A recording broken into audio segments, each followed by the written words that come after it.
সদ্য ঘোষিত নীট পৰীক্ষাৰ ফলাফল অনুসৰি চিপাঝাৰৰ ৰিয়ান আফ্ৰিদিয়ে লাভ কৰিছে 591 নম্বৰ আৰু এই সফলতাৰ বাবে চিপাঝাৰৰ বৰদলগুৰিত আনন্দৰ বন্যা বৈছে। আমি ৰিয়ান আফ্ৰিদিৰ বাসগৃহত উপস্থিত আছোঁ, তেওঁৰ পিতৃগৃহত উপস্থিত আছোঁ আৰু এয়াই ৰিয়ান আফ্ৰিদি যিহেতু এই বছৰ যি নীট পৰীক্ষা দিছিল তেওঁ ইয়াতে 591 নম্বৰ লাভ কৰিবলৈ সক্ষম হৈছে আৰু চিকিৎসা বিজ্ঞানৰ ছাত্ৰ হিচাপে অধ্যয়ন কৰাৰ এক সুবিধা লাভ কৰিছে। আমি মন্তব্য গ্ৰহণ কৰিম। ND24ৰ ফালৰ পৰা শুভেচ্ছা জ্ঞাপন কৰিলোঁ। কি ক'বা এনেধৰণৰ এক সফলতা লাভ কৰিছে? প্ৰথমতে ধন্যবাদ আপোনালোকসকলকে। মই এইখিনিৰ কাৰণে মই মোৰ মা দেউতা আৰু মোৰ ওচৰে পাজৰে সকলো মানুহকে মই ধন্যবাদ জনালোঁ। তেওঁলোকৰ মোৰ সহায়ৰ কাৰণে। নিশ্চয় ইয়াৰ যি উচ্চতৰ মাধ্যমিক হায়াৰ ছেকেণ্ডাৰী ক'ত পঢ়িছিলে? মই হোজাই মাৰ্কাজৰ পৰা হায়াৰ ছেকেণ্ডাৰী দিছিলোঁ। হায়াৰ ছেকেণ্ডাৰী ক'ত পাছ কৰিছে? হোজাইৰ পৰা। হোজাই মাৰ্কাজৰ পৰা। হয়। ইয়াৰ পিছত তুমি যিটো পৰীক্ষাৰ কাৰণে প্ৰস্তুতি চলালা, এই প্ৰস্তুতি কিমান দিন আৰু কিমান সময় তুমি অধ্যয়ন কৰিছিলা? মই 11-12ৰ কোচিং লৈছিলোঁ তাতে আজমল চুপাৰফৰ্টিৰ পৰা। এই 2 বছৰ পঢ়ি কিনে মই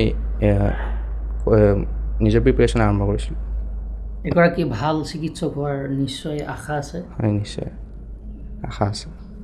এয়া ৰিয়ান আফ্ৰিদি আৰু ৰিয়ান আফ্ৰিদিৰ পিতৃ আছে।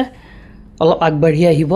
যিটো আপোনাৰ পুত্ৰই এটা ভাল ফলাফল লাভ কৰিবলৈ সক্ষম হৈছে, প্ৰস্তুতি কেনেধৰণে চলিছিল আপোনালোকৰ? প্ৰস্তুতি মানে ইয়াক আমি ক্লাছ 6ৰ পৰাই আমি এটা ভাবিছিলোঁ। ক্লাছ 6ৰ পৰাই নৱোদয়ত পঢ়িছিল, কলাইগাঁও নৱোদয়ত পঢ়িছিল। তাৰ পৰা এই ভাল ফলাফল আহি মানে মেট্ৰিকত 91.2% পাইছিলে। তাৰপিছতে আমি চিন্তা কৰিলোঁ যে ইয়াতে আমি চুপাৰফৰ্টিত লৈ যাম এইবুলি ভাবি কিনে আমি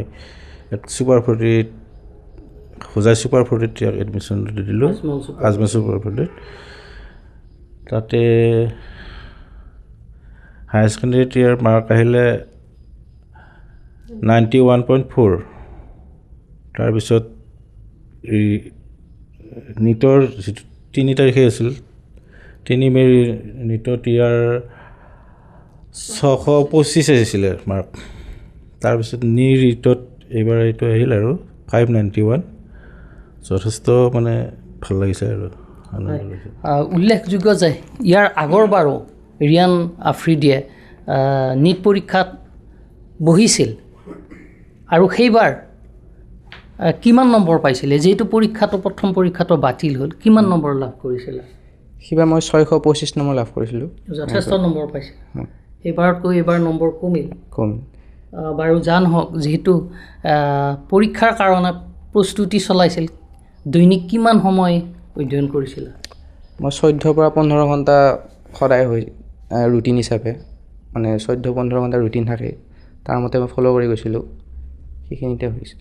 এয়া ৰিয়ান আফ্ৰিদি, চিপাঝাৰ বৰদলগুৰিৰ এগৰাকী মেধাৱী ছাত্ৰ আৰু ইতিমধ্যে নীট পৰীক্ষাত 591 নম্বৰ লাভ কৰি তেওঁ চিকিৎসা বিজ্ঞানৰ ছাত্ৰ হিচাপে অধ্যয়ন কৰাৰ সুযোগ লাভ কৰিছে।